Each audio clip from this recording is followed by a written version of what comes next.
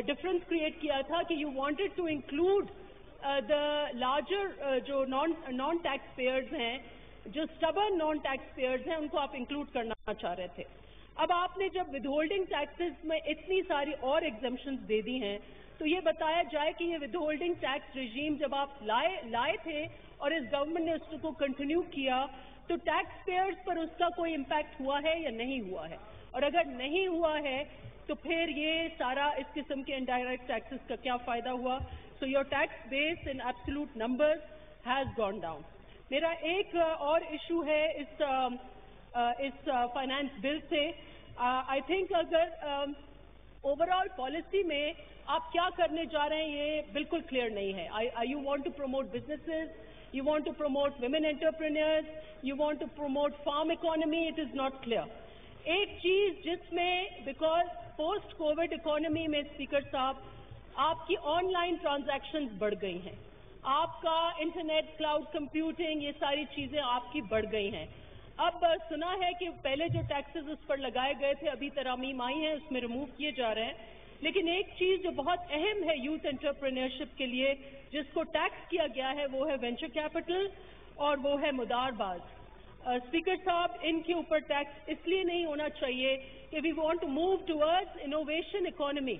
دنیا بھر میں آپ کی جو یہ جنریشن ہے اکانومی کی, people are moving towards innovation, people are moving towards skill based start up. ہماری اس بجٹ میں یا ہمارے ملک کی پالیسی میں یا ویژن میں یہ بہت بڑا خال ہے. And there is nothing that I can see in this budget اور in the government policy, although you are creating special technology zones, لیکن ان اسپیشل ٹیکنالوجی زونز میں بہت ضروری ہے کہ اگر آپ کو اس کو اکنامک گڈس میں کنورٹ کرنا ہے تو پھر آپ کو وینچر کیپٹل کو سپورٹ کرنا ہوگا, مدارباز کو سپورٹ کرنا ہوگا اور انوویشن اکانومی کو سپورٹ کرنا ہوگا. ون اور ٹو پوائنٹس. کاٹن پہلے بھی کہا گیا کہ پاکستان کی جو ایکسپورٹ بیس ہے وہ ٹیکسٹائلز کے اوپر ہے, لیکن ہمارا جو پروڈکشن ہے کاٹن کی وہ 3 گنا کم ہو گئی ہے, 1/3 کم ہو گئی ہے. اور اس کے باوجود آپ نے جننگز کو بھی ٹیکس کیا ہے اور آپ نے کاٹن سیڈ آئل کو بھی ٹیکس کیا ہے. اینڈ آئی وڈ ریکمینڈ کہ یہ میں نے امینڈمنٹس بھی ڈالی ہیں کہ ان کو ودرا کیا جائے. Then there is something that is fundamentally wrong in this finance bill, اور وہ repeatedly that fundamental mistake is being made. جناب اسپیکر, چیریٹیز کے لیے آپ نے ایگزمپشن دی ہے اور وہ بنیادی بہت اچھی بات ہے کہ آپ چیریٹیز کو ایگزمپشن ہونی چاہیے, جو فلاح کا کام ہو رہا ہے ایگزمپشن ہونی چاہیے, لیکن اس میں آپ اپنی فیوریٹ اور آپ پک اینڈ چوز نہ کریں. ایک طریقہ کار ہونا چاہیے جس میں ایوری پرسن, جس کی ایک گاؤں لیول کی چیریٹی ہو یا ملک لیول کی چیریٹی ہو, کوئی بھی چیریٹی ہو, وہ اس کا ایک طریقہ کار ہونا چاہیے. یہ نہ ہو کہ آپ ایک لسٹ ڈرا کریں اور وہ لسٹ آپ کے فیوریٹس ہوں اور باقی ہم جیسے لوگ جو چھوٹی موٹی چیریٹیز چلاتے ہوں وہ بیٹھ کر اور ٹیکسز دیں. تو یہ بالکل انصاف پر مبنی نہیں ہے. It is against article 25. I would want کہ یہ ساری لسٹوں کا آپ خاتمہ کریں اور ساری چیریٹیز کو لیول پلینگ فیلڈ دیں کہ وہ آ کے آپ کا جو اسسٹنٹ کمشنر ہے ریونیو کا اس کو جا کے درخواستیں دیں اور وہ اپنی جو بھی ڈیو ڈیلیجنس ہے وہ کر کے آپ ان کو ٹیکس فری کرائیں. So this is totally discriminatory. Final point, ایک نیا کانسیپٹ دیا گیا ہے یہاں پر, بارڈر سسٹیننس مارکیٹس کا. جناب اسپیکر, ناؤ آئی انڈرسٹینڈ کہ ہمارے بارڈرز کے اوپر آپ کے گڈس کا ایکسچینج روایتی ہوتا ہے, لیکن اٹ ڈزنٹ مین, اور آف کورس بارڈر میں جو کمیونٹیز رہ رہی ہیں ان کی اکانومی کا آپ کو خیال کرنا ہے, لیکن اٹ ڈزنٹ مین کہ آپ ایک پورا رجیم 100 آرٹیکلز کی فہرست ہے بارڈر سسٹیننس مارکیٹس میں, جس میں ہر دال, جس میں ہر فروٹ, جس میں ہر سیریل اس لسٹ میں شامل ہے, اس میں کراکری شامل ہے. Now what kind of border sustenance market are you creating, or are you creating another word for smuggling? I understand کہ اس حکومت نے smuggling پر کنٹرول کیا ہے. اب border sustenance پر آپ نے یہ شرط لگائی ہے کہ وہ انہی حدود میں رہے گا. ایک شرط یہ ہے, دوسرا یہ شرط ہے کہ آپ کی نیبرنگ کنٹریز. جناب اسپیکر, یہ بہت امپورٹنٹ پوائنٹ ہے, and I want the minister's response on this. اور اس پر آپ نے میسو ایگزمپشنز دیے ہیں. تو یہ سارے گڈز جو ہیں وہ پورے ملک میں پھیل جائیں گے and it will go against your businesses and against your production. تو کائنڈلی اس کو آپ دوسرے ملکوں کے ساتھ, کیا آپ کی ایران کے ساتھ اگریمنٹ ہوئی ہے, کیا آپ کی افغانستان کے ساتھ اگریمنٹ ہوئی ہے آن دا بارڈرز, کیا چین کے ساتھ اگریمنٹ ہوئی ہے, اور آپ اگر ایسے مارکیٹ ایک کریٹ کریں گے اس میں 100 ایگزمپشنز آپ پروڈکٹس پر گڈس پر دیں گے تو پھر آگے it will open the door for smuggling. Thank you very much.